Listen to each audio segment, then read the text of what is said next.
지난주 한동훈 법무부 장관을 향해서 이렇게 말한 사람이 있습니다.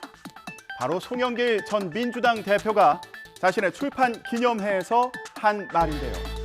송 전 대표는 돈봉투 사건 수사와 관련해서 검찰을 비판하다가 한 장관에게 화살을 돌렸습니다. 출판 기념회 제목도 선전포고 출판 기념회였습니다. 들어보시죠. 위해서라도 한동훈을 반드시 탄핵해야 된다고 생각합니다. 맞습니다. 이런 건방진 놈이 어디가 있습니까? 이 어린 놈이 와가지고 국회에 와서 이 300명 치고다 인생 선배일 뿐만 아니라 한참 검찰 선배놈들을 조롱하고 능멸하고 이런 놈을 그대로 놔둬야 되겠습니까? 이게 내가 이 물병이 있으면 물병으로 머리를 던져버리고 싶은데 말이야. 한동훈 장관은 이렇게 자신을 원색적으로 비난한 송영길 전 대표에 대해서 정치를 후지게 만들어 왔다면서 받아쳤습니다. 한 장관은 입장문을 내고 송 전 대표 같은 사람들이 돈봉투 수사나 입에 올리기 추잡한 추문에도 불구하고 도덕적으로 우월한 척하며 국민을 가르치려 든다면서 이렇게 말했는데요. 그러면서 민주화 운동을 한 분들을 존경하는 마음이 있지만 이들 가운데 일부가 수십 년 전의 일만 갖고 평생 국민을 가르치려 들고 도덕적 우위를 주장하는 건 전혀 다른 문제라며 민주화는 대한민국 시민 모두의 공이었다고 지적했습니다. 네, 이렇게 한동훈 장관 태도를 두고 공방이 벌어진 정치권 한편에서는 이른바 싸가지론이 불거졌습니다. 이준석 전 국민의힘 대표가 인요한 혁신위원장에게 보인 태도나 안철수 의원을 향해서 식당에서 고함을 친 것과 관련해서 예의가 없다 이런 지적이 나왔는데요. 들어보시죠. 기본적인 예의와 팩트에 기반을 두어야지 그 사람의 정치적 주장이 힘을 실른다고 생각합니다. 예. 최근에 이준석 대표가 인요한 혁신위원장한테 언급하는 거라든지 안철수 대표하고 있던 그런 관계라든지 그래서 기본적인 좀 예의가 아니다 이런 좀 생각이 들면서 특히 지금까지도 탈당하지 않았으니까 지금 같은 당 내에 선배 의원들 두고 자꾸 비만고양이 특히 특정 지역의 어떤 중진 의원들 두고 비만고양이 이런 것들이 저는 굉장히 정말 무례하다. 여기에 대해 이 전 대표는 싸가지론이라도 들고 나오려나 본데 윤핵관의 하수인이 돼서 싸가지 없게 정치한 반개혁적 인물이 누군지 심층 분석하겠다면서 반발했습니다.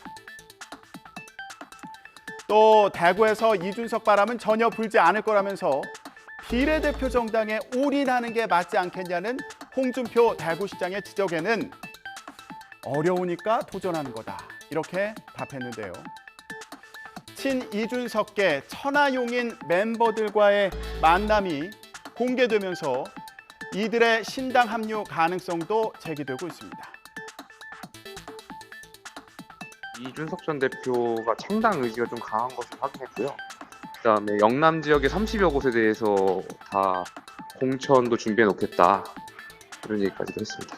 비정치인들 중에 국민적 호감도가 높으신 분들, 보수 정치에 대한 어떤 이야기를 할 수 있는 분들이 이 전 대표랑 좀 접촉을 했었던 것 같더라고요. 그런 분들 이제 정치를 시작하겠다라는 걸 결심한 상태는 아니지만 창당 부분에 대해서 호의적인 이야기를 했었다고 들었습니다. 이번 주를 기점으로 더 국민의힘 현역 의원들 많이 만나신다고 하더라고요. 아무래도 현역 의원들께서 지금 여러 가지로 복잡한 상황이시다 보니까 입장을 표명하시기는 어려운 상황이겠지만 창당에 대한 그런 배경이라든지 왜 창당해야 되는지에 대해서는 동의하시는 의원들이 많다라고 들었습니다. 이준석 전 대표는 윤 대통령이 변화한다면 신당 창당 동력이 없을 거라며 기한을 다음 달 27일로 못 박았는데요. 그 이유에 대해서는 이렇게 설명했습니다. 저같이 거의 불가능할 거다 믿는 사람도 대통령이 만약 제가 기대하는 것 이상으로 만약에 변화를 획책하시면은 그건 관심 가질 수 있습니다. 저뿐만 아니라 국민들이. 가능성은 매우 적다. 그 0과 1 사이 어딘가 퍼센트 정도 있을 겁니다. 근데 12월 27일 정도면은 물리적인 한계입니다. 그 이후엔 바뀌셔도 별 의미가 없습니다. 12월 10일 정도에 예비 후보 등록이 시작됩니다. 그렇죠. 그럼 예비 후보 등록이 시작되면요, 누가 갑자기 뭘 하려 그래도요, 여의도에 개미 한 마리 없습니다. 다 지역에 가 있죠. 다 지역에 가가지고 옷 입고 돌아다니는 시기이기 때문에 대통령께서 당과 내가 바뀌어야겠다 이렇게 선언하셔도요, 공허한 메아리가 될 겁니다. 당장 12월 27일에 공교롭게도 소위 쌍특검 표결이 있습니다. 50억 클럽과 김건희 여사에 대한 특검이 같이 표결이 됩니다. 만약 대통령께서 이번에 쓰시고 또 만약에 12월 말에 김건희 여사에 대한 특검에 대해서 거부권을 행사하시면은 대통령의 가장 큰 자산, 그러니까 스타 검사 윤석열 대통령의 가장 큰 자산인 공정과 상식이 상당히 위험해질 수 있습니다. 저는 그때 거의 총선을 앞두고 대형 폭탄이라고 봅니다. 이준석 전 대표는 이번 달 안에 광주를 찾을 것으로 전해졌는데요. 보수계열 신당으로 광주를 돌파할 수도 있다고 말한 이 전 대표. 광폭 행보에 관심이 쏠립니다. 그런데 광주를 찾는 인물이 또 있습니다. 바로 조국 전 법무부 장관입니다. 얼마 전 문재인 전 대통령이 있는 경남 양산 평산책방에서 사인회를 했는데 다음 달 4일에는 광주에서 북 콘서트를 연다고 합니다. 이 같은 행보에 내년 총선에서 광주에 출마하는 거 아니냐 이런 관측도 나오는데요. 중도 확장이 중요한 민주당으로서는 고민이 깊을 수밖에 없어 보입니다. 민주당의 반응을 들어보시죠. 조국 전 장관께서 어떻게 하실지 저희들은 아직 모르겠습니다. 근데 그 조국 전 장관의 어떤 현재 그 개인적 발언이나 언론의 보도를 통해서 나오는 내용들을 저희가 정확하게 아직 확인한 것도 아니고 확인된 것도 아니고 해서 그에 대해서 지금 현재 이 시점에서 그거를 어떻게 당에서 언급하거나 하는 것은 아직은 좀 부적절해 보입니다. 네. 아직 최종 조국 수석님이 출마를 하겠다는 입장 발표를 하지는 않으신 것 같고 굉장히 진지한 고민을 하고 계신 것 같고 아마 본인께서는 민주당에 대한 불이익이 있거나 뭐 어떤 갈등이 생기거나 그런 건 아마 안 하실 것입니다. 뭐 그거 관련된 당과의 소통이나 그런 건 전혀 없습니다. 수석님께서 그냥 혼자 고민을 하시는 거고. 민주당은 또 이재명 대표가 험지 출마해야 한다는 요구에 대해서는 검토되거나 논의된 바가 없다면서 일축했습니다. 당내에서 아직 그런 검토가 있거나 논의되는 건 없습니다.